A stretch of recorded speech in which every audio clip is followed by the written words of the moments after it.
PC players rejoice. Graphics versus performance is a real trade-off on consoles, as these games stuck at low frame rates can testify. Despite 60 FPS providing smoother performance and more responsive input, the debate continues. Is 60 FPS really better than 30 FPS? Well, the argument for either often settles on genre. Fast-paced, high-motion games like first-person shooters and racers certainly feel better at a higher frame rate. That said, the titles on this rundown cover a range of genres: third-person, open world, action RPG, survival horror, and so on. Look, if you're a PC player out there, even modest specs can hit a stable 60 FPS. But if you're a console player, the 15 games on this rundown demonstrate that you don't have a choice but to play at lower frame rates. Red Dead Redemption 2. 2026 marks 8 years since Red Dead Redemption 2's launch date. It's kinda hard to believe given the absorbing details still replete in its Wild West imagery. Rockstar has already remastered 2010's Red Dead Redemption with 4K visuals, HDR, and yes, of course, 60 FPS. So now we're in a strange situation where the performance of the series' newest entry isn't as smooth as its predecessor. Will a current-gen patch for Red Dead Redemption 2 ever arrive? Or are Rockstar focused on GTA 6? Well, most likely they're cooking a full-price remastered version, though nothing has been announced. Dishonored 2.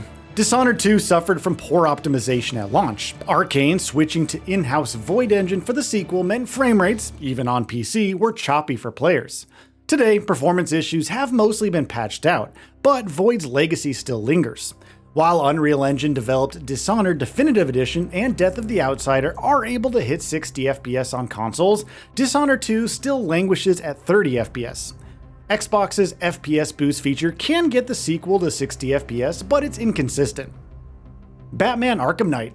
Batman Arkham Knight would benefit greatly from a 60 FPS upgrade, given Batman brings his swinging fists, ziplining gadgetry, and high-octane Batmobile to the fray. Yet, over a decade later, the climax to Rocksteady's Arkham series hasn't received any current-gen update. And with Netflix's Warner Bros. Acquisition closing, who knows what the streaming giant has in store for WB Games' legacy franchises. While the Xbox Series X is capable of hitting 60 FPS presently, Arkham Knight targets a locked 30 FPS on consoles. Forza Horizon 3.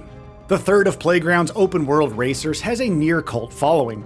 Arguably the franchise's best, Forza Horizon 3 enthusiasts cite the game's balance of freedom with progression. Just the right amount of events surround beautiful stretches of tarmac, long enough to floor it uninterrupted. With the series' popularity rising, it's likely FH3 still attracts new racers, or maybe not, it's still locked at 30 FPS by the way. While the Xbox Series X hits 4K, whether Microsoft's current-gen console or Xbox One, there's no patch to actually get you up to 60 FPS. Gravity Rush 2. Unlike its PS4 remastered predecessor, Gravity Rush 2 targets a locked 30 FPS. Given the game's on-screen busyness and motion blur, smooth, stable 30 FPS performance is arguably more important than a push to 60. Yet, the remastered first game's higher frame rate makes the physics-heavy combat feel more fluid and responsive overall, an experience the sequel would benefit from replicating. Middle-earth, Shadow of Mordor, and Shadow of War. This pair of contemporary Lord of the Rings set action RPGs are rightly lauded for their narrative ambition, centering on the Nemesis system which heightens immersion through realistic rivalries and personal vendettas. Both titles max out at 30 FPS on older hardware, while some Shadow of Mordor players report improvements on current-gen hardware. Assassin's Creed 4 Black Flag. A popular entry in Assassin's Creed canon, Black Flag originally released during the Xbox 360/PS3 era, but received a locked 30 FPS update to Xbox One and PS4 shortly after. Now, if you want to dive into AC at its most swashbuckling on your current-gen console, it's this 30 FPS version you'll be accessing. Creed games from Syndicate onwards hit 60, and with the developer showing intent to upgrade many of their older titles, it seems a glaring miss to not bring the aging Assassin's Creed 4 up to date with a 60 FPS update. Far Cry 2. And on that note, the developers have brought 60 FPS updates to the more modern Far Cry games as well, with Far Cry 3 and Far Cry 4 receiving patches to sharpen performance and shorten load times. Far Cry 2, however, is still stuck at 30, but in Far Cry 2's case, the original game's performance frequently dipped to 15 to 20 FPS. Now, there's an argument for any earlier Far Cry game to receive the current-gen treatment, of course, but with its unique atmosphere, minimal HUD, and real-time map, Far Cry 2 sits as one of the most distinctive entries in the open-world series. Quantum Break. Someone on Reddit said that Quantum Break walked so Control could run. Indeed, Remedy's time-warping third-person shooter laid the foundation for the finished studio's succeeding output: engrossing action, enveloping story, and visual spectacle, even for a 10-year-old game. Control and the original Alan Wake received current-gen refreshes, but there feels a black hole where Quantum Break should be. A 4K 60 FPS update would make this hidden gem not so hidden anymore. Mafia Definitive Edition. 2020's Mafia Definitive Edition rebuilt the 2002 original from the ground up, inserting new assets, animations, and story elements into a graphically refreshed remake. Coming at the end of the last console generation, Mafia Definitive Edition seems to be stuck in limbo, locked at 30 FPS on Xbox One and PS4, and sticking to 30 on backwards compatible Series X and PS5. Worse still, performance on modern hardware is less consistent, especially during the more action-oriented moments. Smoother motion when driving or shooting, for instance, would benefit the remake greatly. Crash Bandicoot Insane Trilogy. Being neither first-person nor graphically lifelike, you might think 30 FPS isn't much of an issue here, but in Crash Bandicoot Insane Trilogy, a remastered collection of the platforming classics, precision is arguably more crucial than in the original games. Now, it's not that performance isn't smooth enough, it's that 30 FPS comes with a hint of input lag, which leads to frustration during the game's particularly tricky platforming sections.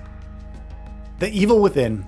The Evil Within was designed to be a 30 FPS game. Sometimes, for survival horror especially, slower frame rates give a stately, more cinematic type of experience. Shuffling horror doesn't necessarily demand 60 FPS. That being said, with faster frame rates on PC, The Evil Within's action sequences flow inconsistently, with the pace of its chasing monsters running inconsistently. Sometimes they catch you, and well, sometimes they don't.